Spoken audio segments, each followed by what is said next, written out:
Bugungi kunim ham xayr barokatda o'tdi. Allohimdan nima so'rasak har doim bergan. Alhamdulillah. Ertalabdan ancha-muncha ishlarimni qilib ulgurdim uyimdagi, yana ko'chaga chiqib bolalarim maktab bog'chasiga ulgurdim.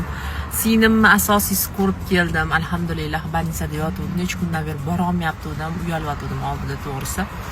Uni borib ko'rib keldim. Hozir endi o'g'limni bog'chasiga qarab ketyapman. Asosiysi pochtalarimni topshirdim, chunki bu meni bo'ynimdagi yuk hisoblanadi.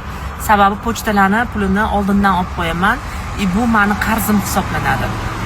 Bu qarzimni обязательно chiqarib yuborishim kerak, u bo'lmasa bo'lmaydi.